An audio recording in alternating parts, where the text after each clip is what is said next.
Hello, fellow guitar geeks. I'm Andy, and this is the Hammertone reverb from Fender. Now, I love a good reverb, and it's sometimes hard to get a good-sounding reverb at a low price. And what Fender have attempted to do here is offer you a good reverb at a low price. And in this video, we're going to find out if they've succeeded or not. Fender should be giving us a good reverb because it's Fender, and Fender make great amps with great reverb in them, and they should be giving us a good reverb. But what they've done is they've given us three. The Hammertone reverb is coming in at around $99, which is around 85 euros, and that is somewhere in between in pounds. The question is, have they taken themselves away from those great reverbs by just cutting the budget too much to give you this pedal at that price? Well, we're going to find out by doing my top 5 tones, my favorite 5 things that demonstrate the extremities of this pedal. So here are 5 sounds that I think sound good with the Fender Hammertone reverb.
Okay, let's talk knobs and switches. As with many other of the Hammertone series pedals, we've got 3 big knobs and 2 small switches. This is a 3-way switch. The type is what kind of reverb we have. So it's got 3 on offer. We've got the hall, in the middle is the room, and down the bottom is the plate. Over here is tone, so it's between brighter and darker of the reverb. Tails. Up here is the time, so how wide and big and cavernous that reverb is. This one is the level, so the mix between no reverb and about 50% reverb, I think, so lots of reverb. And then up here is damping, which is a bit odd. I'll play it in a moment to demonstrate it, but the time sets how big the reverb is, but the dampening sort of cuts the tails. So even if you set a long reverb decay time with the time knob, you can cut off the duration of those tails, using the dampen knob. So the higher the dampening, the more dampening happens. So here is a big reverb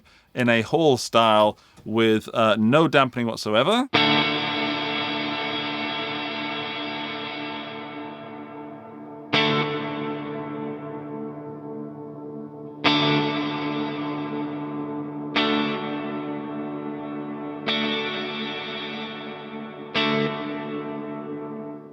So it's acting kind of like a tone knob. So those trails and tails are darker when there's more dampening.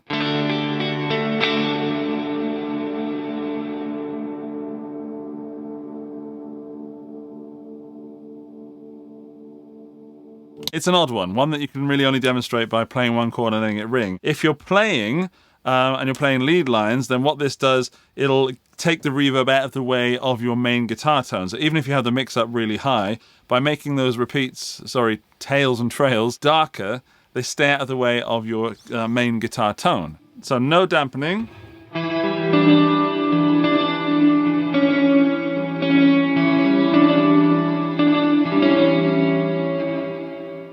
Dampened.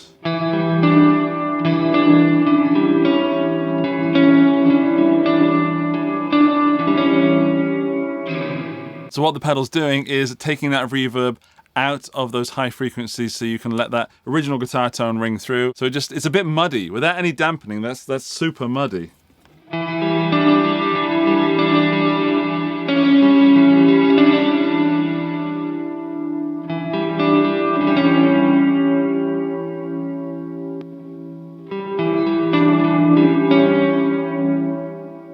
And then with a tone, you can darken it up even further. Okay, let's have a look at the different types of reverb. I'll do the same thing with the same settings on the knobs. All I'm going to do is switch the type. So we're going to go from hall to room to plate. So biggish room, then smallish room, and then fake room. Although it's all digital, so it is all fake. Weird.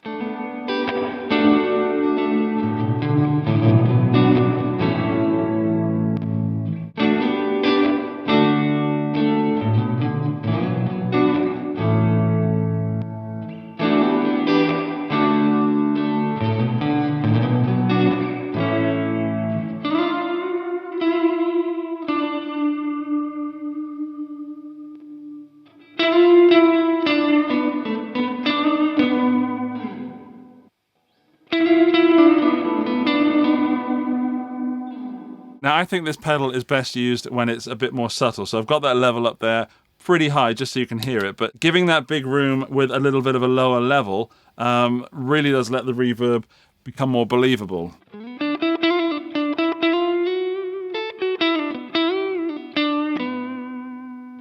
That was the hall. This is the room again.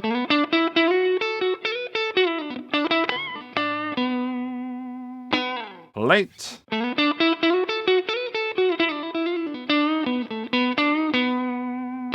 They're not the worst reverbs I've ever heard, which is a stunning praise because there are some reverbs which are absolutely awful. And one that comes to mind is the moist reverb from 𝗬𝗓𝗏, which is, I think, terrible. The digital emulations in that are crackly and horrid and certainly not designed by a guitar player. The Fender one is certainly not 𝗧𝗦𝗛𝗏𝗧𝗏 territory. I have the Flint, and I think it's one of the best reverbs ever made. But the Fender Reverb, which is just called the Fender Reverb, or Hammertone Reverb, I guess, is believable. It's somewhere in between those two. To jump forward to the review slightly, I think it's worth that extra money. It's 85 euros, and there are some other reverbs coming in at around 50, where I think the algorithms are not quite as believable and as enjoyable as this Fender Hammertone reverb. I've played it a little bit with the Strat. I've played it a little bit with the distortion, or overdrive, I should say, in the top 5 tones. I mean, it's a reverb. It doesn't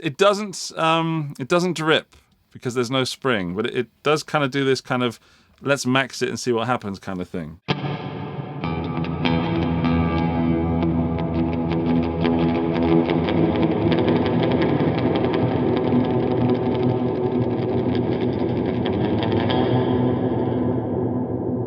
Not even slightly dripping, just getting lost. But I think dampening that would certainly. Oh no, dampening's right maxed up. What am I doing? Let's darken it.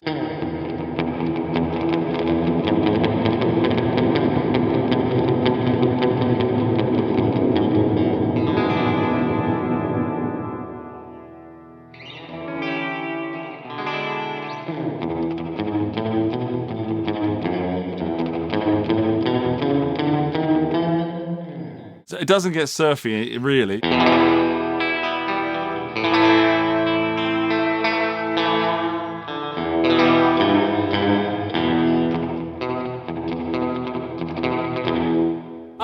There's a little bit of surfiness there.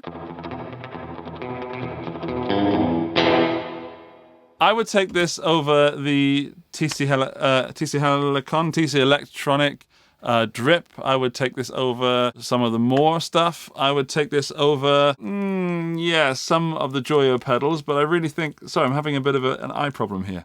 It's very unprofessional. I really think this reverb is not the best pedal in the range. I think the best pedal lends itself to, not going to tell you have to look at the other videos to find out which one's my favorite. But it's certainly good when used subtly. It's been on the other pedals, so if you've seen any of the other Hammertone series that I've made, if you've heard a reverb, it's been that reverb. It's not a standout pedal in my opinion, but for 85 euros you can do a lot worse. I enjoy it. It's a believable sound, especially on the Strat Clean.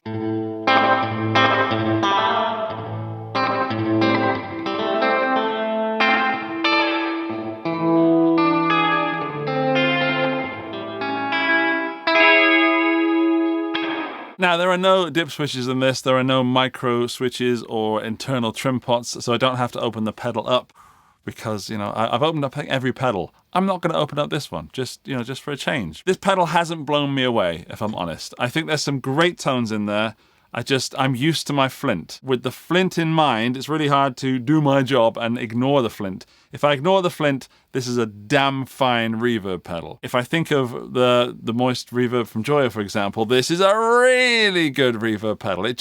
Everything's relative, isn't it? However, I urge you to try it if you're after a reverb pedal and you have some money around that sort of $99 range. There is so much in the sub 100 range that I would rank this. I rank this highly in sub $100 euro pedals. Yeah, it should be on your list if you're looking at a reverb at around that price. You've made it to the end of the video, and to prove that you have made it this far, when you leave a comment telling me what you think of the Fender Hammertone reverb, please also include the phrase, "I'm on a plate," and that'll let me know that you watched this part, and also YouTube will thank me by you leaving a comment and then pushing the video further up so more people get to see it. I thank you for doing that, and if you haven't subscribed yet, why not? Why not? Why haven't you subscribed? 80% of you do not subscribe. You should. I'm perfectly mediocre. I'm fine. I'm entertaining. I'm informative. I'm just a guy asking you to subscribe to his YouTube channel. No, I'm not. If you like the content, then come back. But yeah, how British was that? It was terrible. I went all Hugh Grant then. This is the last of the Hammertone videos because I've done all of the Hammertone pedals now, and that playlist is right there if you want to check it out. There's also a massive subscribe button down there if you want to use it. Don't lose it. Thanks to Fender for sending out the pedal for review, and I will see you very soon. My name's Andy. Take care of yourself.